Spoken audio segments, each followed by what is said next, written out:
ಜನರ ಭಾವನೆಗಳ ಜೊತೆ ಆಟವಾಡುವುದನ್ನು ಬಿಟ್ಟು ಬರಲಿ. ಬಿಜೆಪಿಯವರು ಕೇವಲ ಜನರ ಭಾವನೆಗಳ ಮೇಲೆ ಆಟವಾಡುತ್ತಾ ಮತ ಸೆಳೆಯುವ ಕೆಲಸ ಮಾಡುತ್ತಾರೆ. ಅವರು ನಮ್ಮಂತೆ ಅಭಿವೃದ್ಧಿ ಕೆಲಸಗಳನ್ನಿಟ್ಟುಕೊಂಡು ಬರಲಿ ಎಂದು ಚಿತ್ರದುರ್ಗ ಜಿಲ್ಲಾ ಉಸ್ತುವಾರಿ ಸಚಿವ ಡಿ. ಸುಧಾಕರ್ ಹೇಳಿದರು. ಅವರು ಚಿತ್ರದುರ್ಗದಲ್ಲಿ ಮಾಧ್ಯಮಗಳೊಂದಿಗೆ ಮಾತನಾಡಿದರು. ಕೆಲವು ಭಾಗದಲ್ಲಿ ನಮ್ಮ ಜಿಲ್ಲೆಯಲ್ಲಿ ಕೆಲವು ಭಾಗದಲ್ಲಿ ಆ ರೀತಿ ಇದೆ.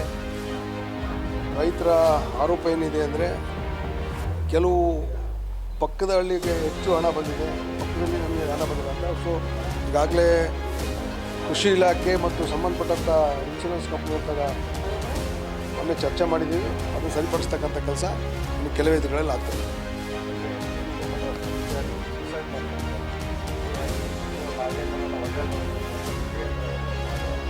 ಜಯೇಂದ್ರವರು ಪ್ರತಿ ದಿವಸ ಅವ್ರನ್ನ ವಜಾ ಮಾಡಿರಿ, ಇವರು ವಜಾ ಮಾಡಿರಿ, ಫಸ್ಟ್ ಅವ್ರ ಪಾರ್ಟಿ ಅವ್ರು ಸರಿಯಿದ್ದಾರೆ.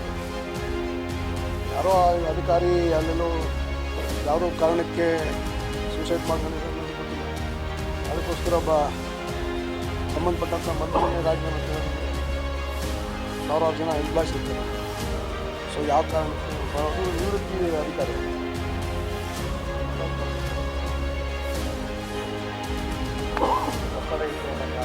ಏನಂತ.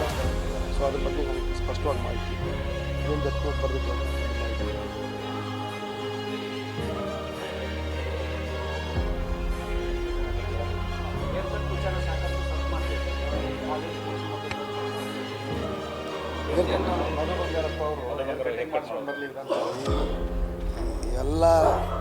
ಇವೆಲ್ಲ ಏನಂತಾರೆ ಅಂದರೆ ಇದೆಲ್ಲ ಮುಂಚಿಂದನೂ ಅವ್ರವ್ರದ್ದು ವೈಯಕ್ತಿಕ ಇದು.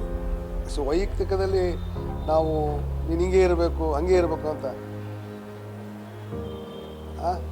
ಭಾರತದಲ್ಲಿ ಸ್ವಾತಂತ್ರ್ಯ ಕೊಟ್ಟಿದೆ, ನಮ್ಗೆ ಬೇಕಾಗಿರ್ತಕ್ಕಂಥ ಯಾರಿಗೂ ಅಸಭ್ಯ ಆಗಿರ್ತಕ್ಕಂಥ ಉಡುಪು ಧರಿಸೋದು. ಸೊ ಭಾರತೀಯ ಸಂಸ್ಕೃತಿ ಪ್ರಕಾರ ಅವರು ಇದ್ದಾರೆ.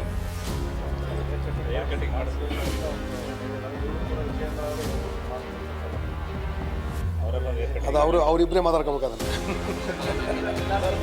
ಈಗ ಅಬ್ದುಲ್ ಕಲಾಂ ಅವರು ಹೆಂಗಿದ್ರು,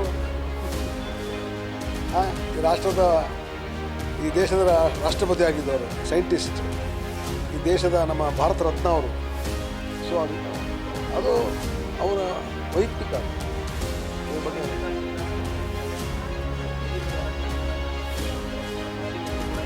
ಇಲ್ಲ ಈಗ ಅದು ಸರಿಪಡಿಸಿದ್ದಾರೆ ಅವರು. ಅದು ಕಳೆದ ವಾರ ಪ್ರಾಬ್ಲಮ್ ಇತ್ತು, ಮೊನ್ನೆ ತಾನೇ ಎಲ್ಲ ಸರಿ ಮಾಡಿದೆ.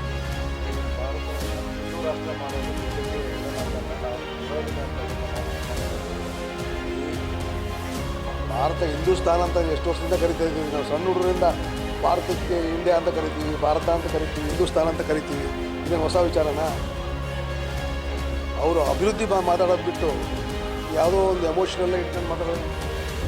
ಅಭಿವೃದ್ಧಿ ಪರವಾಗಿರ್ತಕ್ಕಂಥ 10 ವರ್ಷದಲ್ಲಿ ಏನು ಸಾಧನೆ ಮಾಡಿದ್ದಾರೆ ಈ ದೇಶದ ಬಡವರಿಗೆ, ರೈತರಿಗೆ, ನಿರುದ್ಯೋಗಕ್ಕೆ ಏನು ಮಾಡಿದ್ದಾರೆ ಅದಕ್ಕೆ ಉತ್ತರ ಕೊಡಲಿ. ಬರೀ ಹಿಂದುತ್ವ, ರಾಮ ಮಂದಿರ ಅಂದ್ಕೊಂಡು ಹೋಗ್ಬಿಟ್ರೆ ಹೊಟ್ಟೆ ತುಂಬಬೇಕಲ್ಲ, ಬಡವ್ರದ್ದು ಕೆಲಸ ಸಿಗ್ಬೇಕಲ್ಲ, ನಿರುದ್ಯೋಗಿಗಳಿಗೆ ಇದ್ರ ಕಡೆ ಗಮನ ಕೊಡಬೇಕು ಅವರು. ಹಿಂದೂ ರಾಷ್ಟ್ರ ಮಹಾತ್ಮ ಗಾಂಧೀಜಿ ಇದ್ದೇವರೇ ಹಿಂದೂಸ್ತಾನ್ ಅಂತ ಕರಿತಾ ಇದ್ದೀವಿ ನಾವು. ಸೆಕ್ಯುಲರ್ ಕಂಟ್ರಿನೂ ಕೂಡ ಹಿಂದೂಸ್ತಾನ್ ಅಂತ ಕರಿತೇವ ಇಲ್ಲೋ ನಾವು? ನೀವು ಕರಿತೇವೆ, ಮುಂಚೆನೂ ಕರಿತೀವಲ್ಲ. ಅದರಲ್ಲಿ ಹಿಂದೂ ರಾಷ್ಟ್ರ ಇರ್ತಕ್ಕಂಥ ಮುಸಲ್ಮಾನ್ ಬಾಂಧವರು ಸಹ ಅವರು ಒಂದು ರೀತಿ ಹಿಂದೂ ಟೈಪೇ 106 ವರ್ಷದಿಂದ ಇಲ್ಲಿ ಬಾಳಿ ಬದುಕಿದ್ದಾರೆ. ಇದರಲ್ಲಿ ಜಾತಿ ತಂದಿಡೋದು ಅಂತಕ್ಕಂಥದ್ದು ಭಾರತ ದೇಶ ಸಹಿಸೋದಿಲ್ಲ, ಸಂವಿಧಾನ ಸಹಿಸೋದಿಲ್ಲ. ಪಾಪ ಅವ್ರಿಗೆ ಅಧಿಕಾರ ಕಳ್ಕೊಂಡಿದ್ರೆ ಏನೇನೋ ಮಾತಾಡ್ತಾರೆ. ಯಾಕೆ ಉತ್ತರ ಕೊಡಬೇಕು? ಫಸ್ಟ್ ಅವ್ರಿಗೆ ಪಾರ್ಲಿಮೆಂಟ್ ಚುನಾವಣೆ ಏನಾಗುತ್ತೆ ನೋಡಲಿ, ಆಮೇಲೆ ಮಾತಾಡಲಿ. ಹೇಳಿದ್ರಲ್ಲ ಮುಖ್ಯಮಂತ್ರಿಗಳು, ಅಧ್ಯಕ್ಷರು 15-20 ಸೀಟ್ ನಾವು ಗೆಲ್ತೀವಿ ಅಂತ.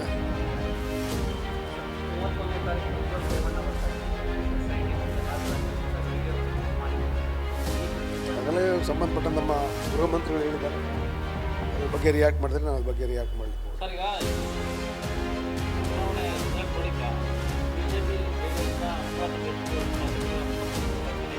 ನಾನು ನಾವು ಸರ್ಕಾರ ಅಭದ್ರ ಆಗುತ್ತೆ ಅಂತ ಹೇಳಿದ್ರಿ. ಅವರು ನಮ್ಮಲ್ಲಿ ಟಚ್ಚಲ್ಲಿದ್ದಾರಪ್ಪ ಅಂತ ಹೇಳಿಕೆ.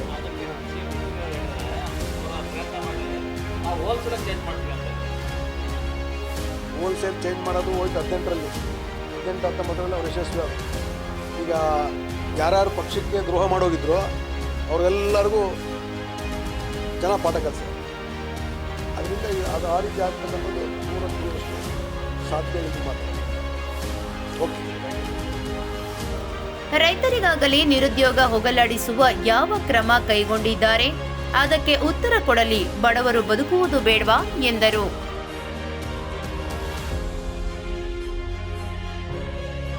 ಮತ್ತಷ್ಟು ಸುದ್ದಿಗಳಿಗಾಗಿ ಸಿಟಿ ಚಾನೆಲ್ ಚಳ್ಳಕೆರೆ ಸಬ್ಸ್ಕ್ರೈಬ್ ಮಾಡಿ. ನಮ್ಮ ಚಳ್ಳಕೆರೆ ಟಿವಿಯನ್ನು ಪ್ರತಿದಿನ ಸಂಜೆ 8 ಗಂಟೆಗೆ ವೀಕ್ಷಿಸಿ.